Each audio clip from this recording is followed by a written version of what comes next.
E é hora da entrevista do dia com Denise Campos de Toledo.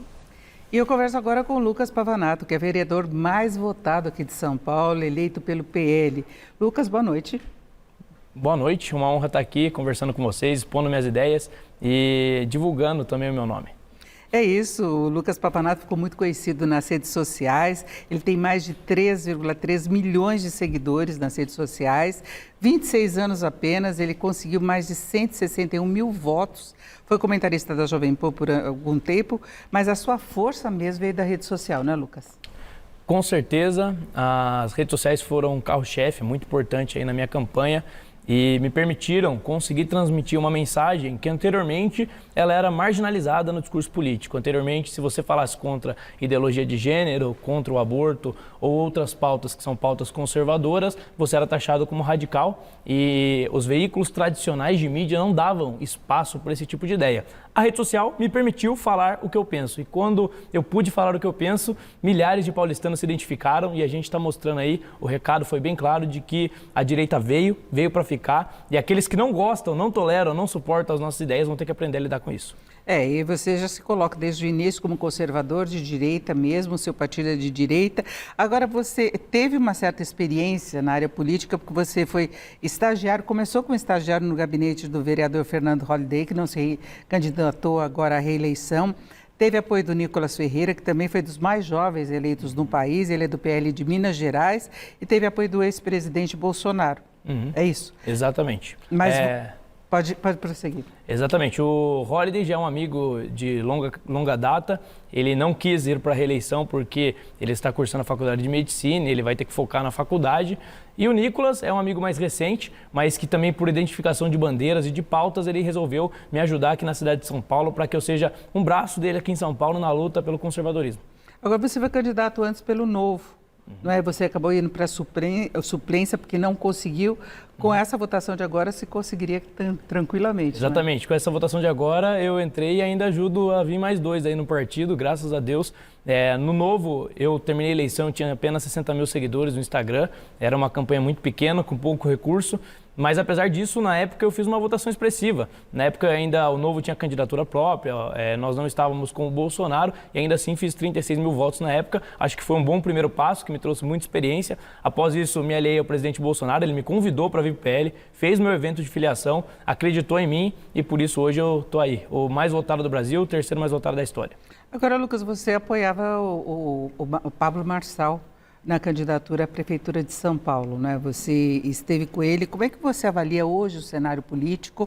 As informações que eu tenho, que você inclusive já gravou um vídeo junto com o candidato e o atual prefeito Ricardo Nunes e o vice dele, o Melo Araújo, que foi indicado também pelo Bolsonaro. Como é que você vê essa configuração de apoio ao Ricardo Nunes, a possível transferência de votos, até o Datafolha sinalizou isso, de Pablo Marçal para Ricardo Nunes e essa configuração toda da política paulista? Bom, primeiramente eu não apoiei o Pablo Marçal, eu defendi ele em alguns momentos que ele foi injustiçado, não apoiei ele não porque eu tenha raiva dele ou qualquer outra coisa, mas porque ele não pediu meu apoio. No primeiro turno eu procurei focar na minha campanha. Agora, no segundo turno, eu acredito que nós não temos alternativa. O Guilherme Boulos é tudo aquilo que eu entrei na política para combater, é tudo aquilo que a direita se propôs a lutar contra. Então, não tem como você colocar o Ricardo Nunes em pé de igualdade com o Guilherme Boulos. Ao meu ver, Ricardo Nunes é uma opção melhor, é uma alternativa mais viável e, aliás, no momento é a única alternativa. Então, apesar de em algum momento a gente poder ter divergências com o Ricardo Nunes, é normal.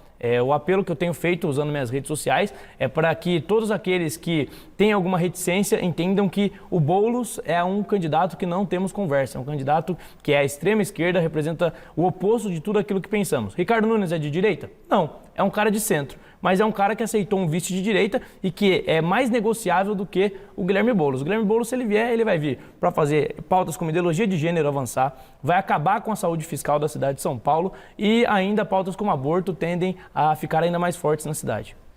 Agora, quais são as suas principais pautas? O que você pretende defender participando na Câmara? E Câmara que você já comemorou pelo fato dela ter uma força muito maior agora de direita. Sim, anteriormente não existia uma bancada de direita mesmo, agora nós temos ali no PL apenas pelo menos 7 vereadores, aí existem vereadores de outros partidos também que são mais de direita. O que eu espero é a gente fazer avançar primeiramente 2 CPIs que, ao meu ver, são muito importantes. CPI das invasões, para investigarmos movimentos que invadem propriedades na cidade de São Paulo, exploram pessoas humildes, prometendo resolver o problema delas, não resolvem o problema, muitas vezes até têm contato com dinheiro público e não dão satisfação disso. E também a CPI das ONGs, investigarmos as ONGs que, teoricamente, deveriam lidar com a dependência química, também não resolvem o problema, recebem caminhões de dinheiro público e não dão satisfação sobre isso. Nós precisamos passar a limpo para onde está indo esse dinheiro, o que essas quadrilhas que estão instauradas na cidade de São Paulo estão fazendo e dar uma satisfação para o cidadão para que o serviço público seja prestado com qualidade. Agora, Lucas, já houve tentativa dessas 2 investigações pela Câmara aqui em São Paulo e elas não foram à frente. Inclusive, houve processos em paralelo também na Justiça relacionados a isso, mas não seria mais relevante se cobrar da Prefeitura atuações mais eficientes, por exemplo, em relação à Cracolândia? O que você acha que deve ser feito efetivamente, que é um processo que vem de décadas aqui em São Paulo já podemos falar de 30 anos, e a questão da moradia, efetivamente, da população mais pobre? Bom, existem algumas 3 frentes que eu acredito que são importantes para resolver o problema da Cracolândia. Primeira frente é você entender que a internação compulsória, em muitos casos, ela é necessária. A pessoa que é escrava ali da dependência química, ela não tem muitas vezes condição de lidar com esse problema sozinha. Ela precisa de ajuda para se desintoxicar e poder tomar uma decisão.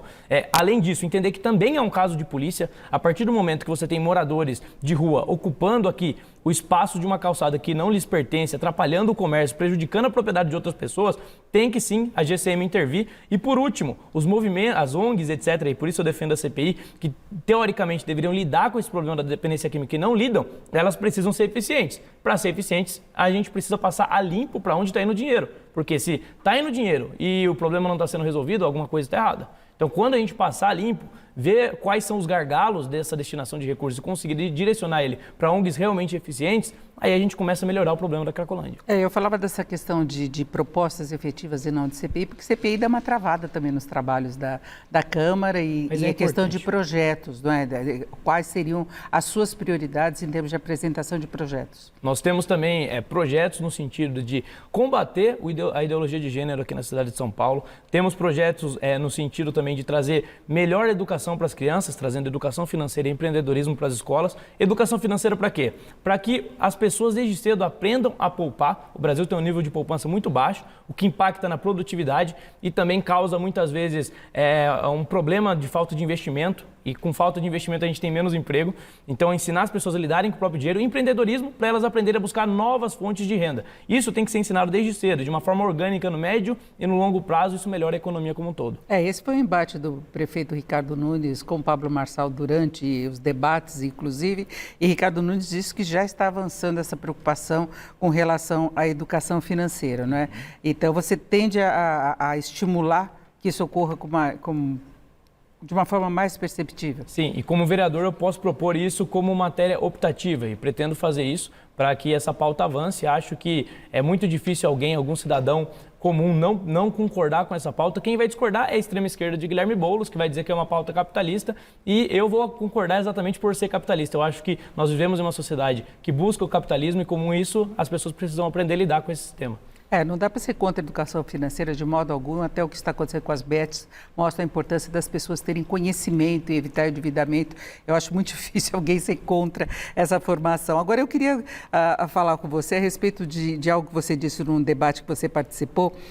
Você defendeu o casamento como uma instituição sagrada, mas você colocou o homem como protetor e provedor e a mulher como cuidadora e ajudadora do lar. Eu queria saber se foi isso mesmo, esse é o seu posicionamento. Esse é o meu posicionamento, esse é o posicionamento da fé cristã. Obviamente existem exceções, existem mulheres que são mais vocacionadas para o mercado de trabalho, mulheres que querem disputar grandes cargos dentro de empresa e elas têm o direito de fazer a opção que elas quiserem. O que eu combato é exatamente o discurso feminista que tenta impor uma forma de agir para as mulheres. Eu acho que a mulher, se ela quiser ser dona de casa, ela tem o direito, se ela quiser trabalhar fora, ela tem o direito, só que a mulher muitas vezes que opta por ser dona de casa e cuidar de uma família, ela é demonizada pela esquerda e eu sou contra isso. Mas não é demonizada pela esquerda, mas tem todo um trabalho das mulheres para conquistar mais espaço no mercado de trabalho, inclusive na política. Nós temos uma legislação para que os partidos abram espaço. Aí eu coloco a minha posição pessoal, eu jamais quis ser só dona de casa, né? Desde a minha formação profissional, desde o início. E a gente tem que reconhecer, por exemplo, que de acordo com o IBGE, mais de 48% dos lares brasileiros têm mulheres com chefes de família, que é mais do que mercado de trabalho. São mulheres, muitas vezes, sozinhas, que têm que cuidar da família. Bom, essa, como você disse mesmo, é uma opção sua. Tem mulheres que não optam por isso, tem mulheres que querem outras coisas para a própria vida e elas têm esse direito. Tem mulheres que preferem ter uma família, cuidar da sua família e muitas vezes duas pessoas, tanto o marido quanto a esposa, tendo uma agenda extenuante de trabalho, isso acaba dificultando você ter uma família estável. Então as mulheres que optarem por ter uma família, elas têm esse direito. E eu acho que não deve existir pressão social em cima da mulher para que ela não tenha esse estilo de vida. Se ela quiser ter, ela vai ter a família dela. Se ela quiser também para o mercado de trabalho, não sou contra, acho que ela tem que disputar, mas ela vai fazer o que ela bem entender. Eu defendo verdadeiramente a liberdade das mulheres, ao contrário de muitas feministas aí que você vê nas redes sociais, que todas as vezes que uma mulher se coloca como dona de casa, como cuidadora da família, elas vão lá, ofendem, demonizam e falam que elas estão traindo teoricamente a causa. Causa que eu não sei qual é, porque, na minha opinião, não foi o movimento feminista que trouxe direito nenhum para as mulheres. Quem trouxe direito para as mulheres foi a própria evolução do mercado de trabalho através de serviços que exigem menos força física.